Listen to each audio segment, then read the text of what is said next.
ദേശീയ രാഷ്ട്രീയത്തെക്കുറിച്ച് ചർച്ച ചെയ്യുമ്പോൾ ഇന്നുച്ചയ്ക്ക് കേൾക്കാനിരിക്കുന്ന ഒരു വാർത്ത, നിർമ്മല സീതാരാമൻ പുറത്തേക്ക്.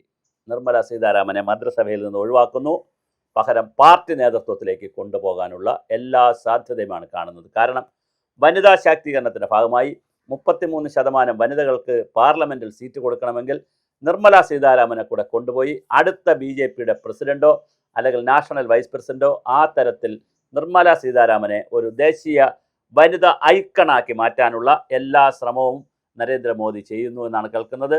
ഇത് പുതിയ ചാണക്യ തന്ത്രമാണ്.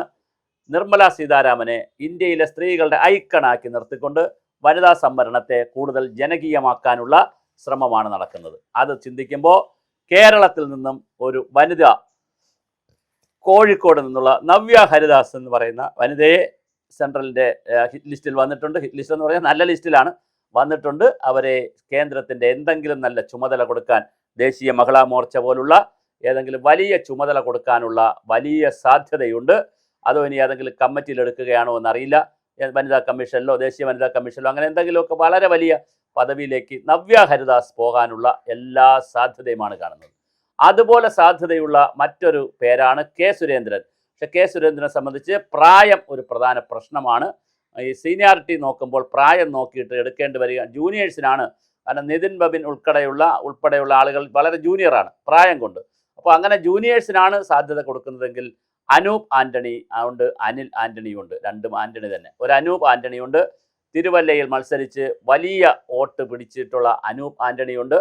അത് കഴിഞ്ഞിട്ട് അനിൽ ആൻ്റണിയും വന്നിട്ടുണ്ട്. അനിൽ ആൻ്റണി വടക്കേ ഇന്ത്യയിലെ നോർത്ത് ഇന്ത്യൻ സ്റ്റേറ്റുകളിലെ ക്രിസ്ത്യൻ മെജോറിറ്റിയുള്ള സ്റ്റേറ്റുകളിലെ പ്രഭാരിയായി പ്രവർത്തിക്കുകയാണ്.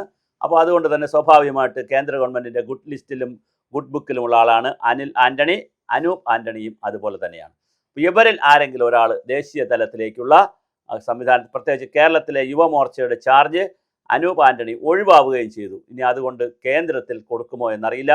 അപ്പോൾ 3 പേരുകളാണ് കേന്ദ്രത്തിൽ കേൾക്കുന്നത്. ഒന്ന് സുരേന്ദ്രൻ, പിന്നെ ശോഭാ സുരേന്ദ്രൻ ഉണ്ടോ എന്ന് നമുക്കറിയത്തില്ല. എല്ലാവരെയും ഞെട്ടിച്ചുകൊണ്ട് ശോഭാ സുരേന്ദ്രൻ വരുമോ എന്നറിയത്തില്ല.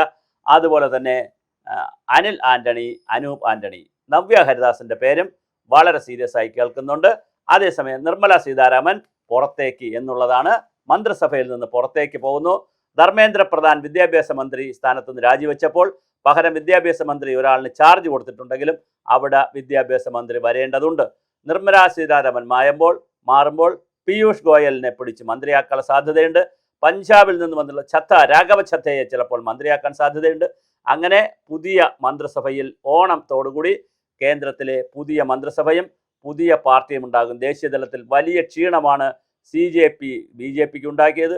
ആ ക്ഷീണത്തിൽ നിന്ന് കയറി വരുന്നതേ ഉള്ളൂ. പക്ഷെ ആ കയറി വരുന്നതിനിടയിൽ വീണ്ടും കുഞ്ഞു പ്രശ്നങ്ങളുണ്ട്. CJPയുടെ ഒരു പ്രവർത്തകൻ്റെ അച്ഛൻ ദുരൂഹ സാഹചര്യത്തിൽ പശ്ചിമബംഗാളിൽ മരിച്ചിരിക്കുകയാണ്. ഇനി അതിൻ്റെ കേസും വഴക്കും സമരമൊക്കെ വരുമോ എന്നറിയില്ല. CJP അതെങ്ങനെ എടുക്കുമെന്നറിയില്ല. എന്തായാലും വളരെ പ്രധാനപ്പെട്ട ഒരു വലിയ രാഷ്ട്രീയ തിരിച്ചടിയിലാണ് ധർമ്മേന്ദ്ര പ്രധാൻ രാജിവെക്കേണ്ടി വന്നതും CJP രാജ്യത്ത് വലിയ മുന്നേറ്റം ഉണ്ടാക്കിയതും.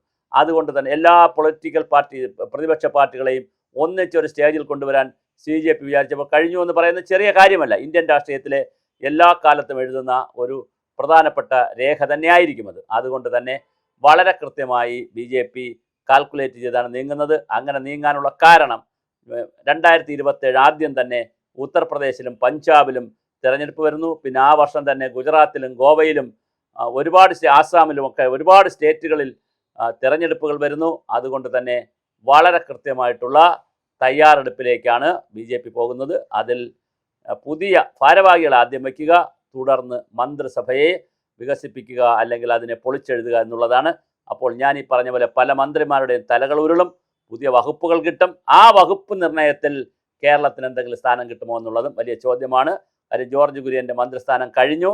അപ്പോൾ ഇനി കേരളത്തിന് ഏതെങ്കിലും ഒരു മന്ത്രിയെ കിട്ടുമോ എന്നുള്ള ചോദ്യവും വളരെ പ്രധാനമാണ്. കേരളത്തിന് മന്ത്രിയെ കിട്ടുകയാണെങ്കിൽ അതാര് എന്നുള്ള ചോദ്യവും നമ്മുടെ മുന്നിൽ ഉയർന്നു വരുന്നുണ്ട്.